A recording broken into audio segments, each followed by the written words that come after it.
Anger is the most powerful force on planet Earth. Someone can kill a member of your family and you can get sad or you can get angry. Angry gets something done. Sad? That's just sitting around hoping others feel sorry for you. Sad belongs in the therapy room, but anger belongs out here in the world. Directed anger, focused anger. I'm going to be misunderstood because I always am. I'm not saying you start smashing your head against the wall like an idiot. I'm saying that very much like a focused concentration of water through a dam can power a city. That is how your anger should work. You should focus it in the exact direction it needs to go to solve the problem. If you're poor, get angry. If your woman left, get angry. Don't get angry at her for leaving. Get angry at yourself for being left. Don't get angry at the world you're poor. Get angry at yourself because you can't afford all the things you want. Anger is the correct response to any emotion because anger elicits instant action. You know, I'm so anti-therapy, and I've had these conversations so many times with people. Their answer is that I need therapy, supposedly. If I need therapy, how come every single person on the planet knows my name? How come every single time I walk in the room, they're like, oh, Mr. Tate, Mr. Tate. And everyone starts going, Top G, and getting cameras out. How come I'm an international celebrity with hundreds of millions of fucking dollars? How come when I was thrown in jail and put in a Romanian dungeon for 4 months to stare at the wall, I came out perfectly fine and still destroyed the mainstream media in all of their setup interviews in a way you could never do? How come I'm so monumentally successful and my women never turned on me and I have so many fucking children and all I do is win and you're telling me that I need therapy while you're in therapy and you're a nobody? Nobody even knows who you are. I don't need therapy. I self-therapize. And I self-therapize with anger because anger makes me brave. And my bravery has allowed me to grab demons by the neck. People say to me, oh, I have anxiety.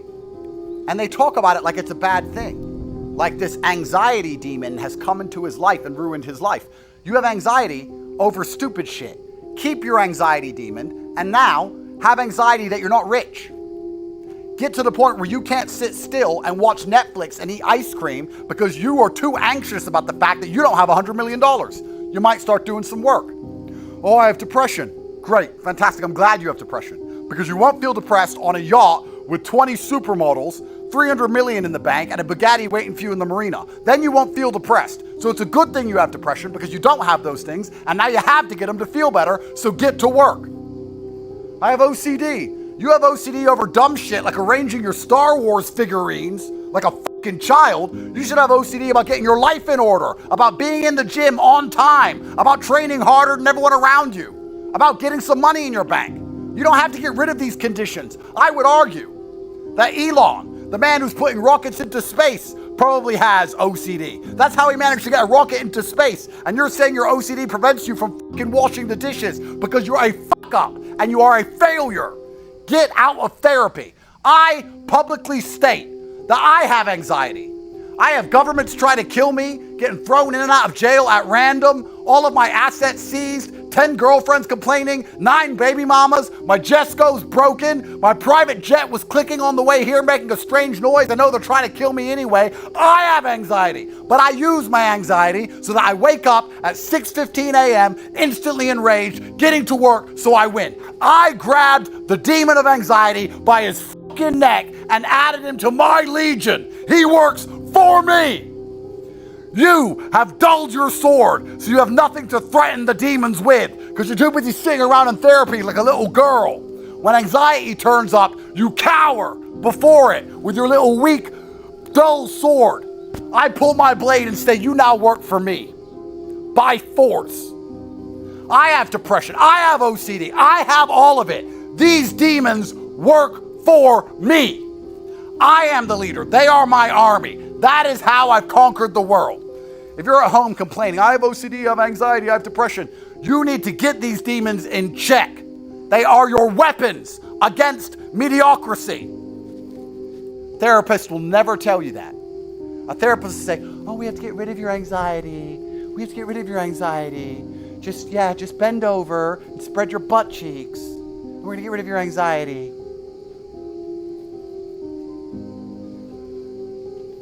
It's not a perfect world.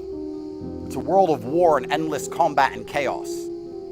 My legion of darkness is made up of monsters because monsters fight monsters.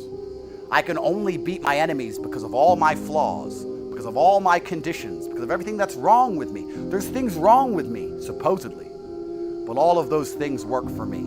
And it seems that whenever I direct my chi at any task, even escaping the highest level matrix setup in the most corrupt country on the map, I somehow managed to pull it off. You think I got out of this Romanian bullshit situation with luck? You think I got out of it with law? You think I just sat around and the law helped me, or I was lucky? I woke up 4 or 5 times a night. I could not sleep. When you wake up and you cannot sleep, you know what you do? You lay in bed and cry like a baby. You lay in bed, wah, wah. I can't sleep like a fucking baby. The second I couldn't sleep, I was up, training, working, reading the Romanian law, learning a new language, finding Aikido, the European Court of Human Rights, endless Aikido, new legal teams, new money, new ways to combat their narratives, fighting the BBC, preparing for interviews, endless sets, endless reps, anxiety, OCD, fucking depression, everything. That's how I won. You can blink and cure your brain. You can say, I'm going to work really hard. And you know what? I'm not going to hate it. I'm not going to be stressed. And I'm not going to be bored. I'm going to love it. I'm going to love this work. I'm going to sit down for 12 hours and have the best time of my life working as hard as possible because I have decided I'm going to blink and cure my mind and I am going to enjoy the next 12 hours of focused work. And guess what? You'll work better than ever before. I was afraid, and I used that fear to train as hard as possible. And you can apply that to life as a whole. You need to use the fear of being mediocre and use it to make you try as hard as possible. The reason with most mediocre people is they don't have a fear of being mediocre. They've listened to the matrix programming and they've been convinced that being mediocre is absolutely fine. It's fine to not be that successful. You know what? All our graves are the same size. Doesn't matter what you achieve in your life. Doop-de-doo, dumpty-dum. This is the slave mind. And I refuse to accept it. I do not accept that. I accept I'm an exceptional individual and I deserve an exceptional experience of the human consciousness. And that's what I'm going to fucking have. And it doesn't matter if I have to do it myself, that's fine because no one else is going to do it for me. So yeah, there has to be a healthy fear. If you're genuinely scared and genuinely uncomfortable in a certain situation, you're going to move. If you fall asleep on your arm and it gets uncomfortable, you'll wake your ass up and move your arm. But if you're comfortable, you're not going to. So when I see somebody who's sitting in a rut and they've been in a rut for a long time, they're obviously, maybe, a couple times a week, they're pissed off with the rut, when they got a bill they can't pay or whatever. And they'll message you going, I really need to get out. I've got to change my life, bro. But the second things aren't that bad, they're back to playing video games. So you're only uncomfortable 2 days a week. For 5 days a week, you're fine being a fucking loser. And that's why you're still a loser. When I had no money, James, I couldn't sleep. I couldn't sleep a single night. I couldn't sleep. Where's my money? People have Lamborghinis. I ain't got one. I couldn't tolerate the pain in my mind. People don't have that drive. If you're not afraid of being a dumbass, you're going to stay a dumbass. That's it. You need fear.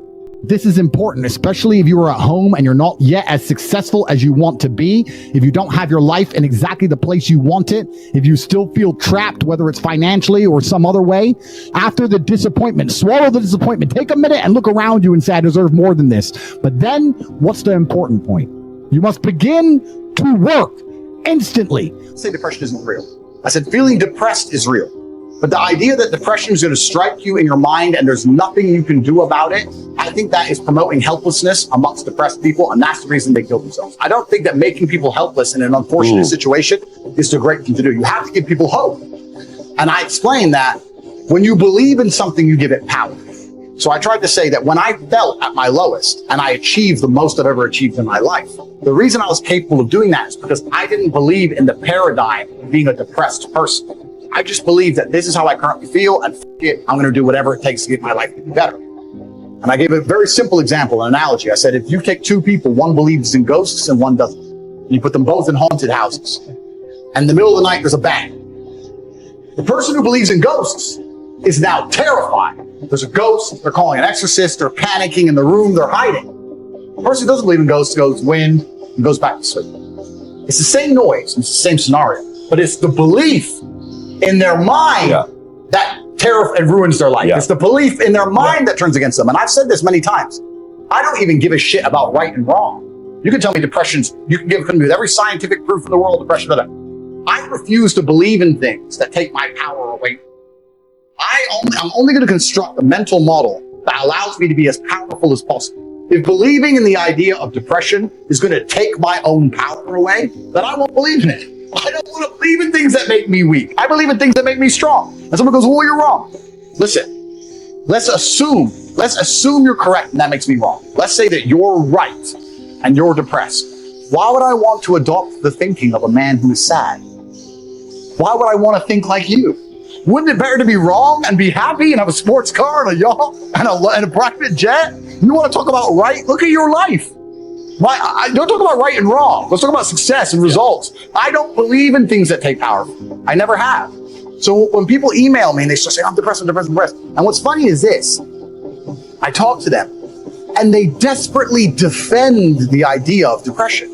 I'm like, my friend, you just told me you're too depressed to be successful and depression has destroyed your life and you lost your girl. I'm telling you that the enemy in your life isn't real. And you're now sending me 10 emails a week trying to convince me that your enemy is a real thing.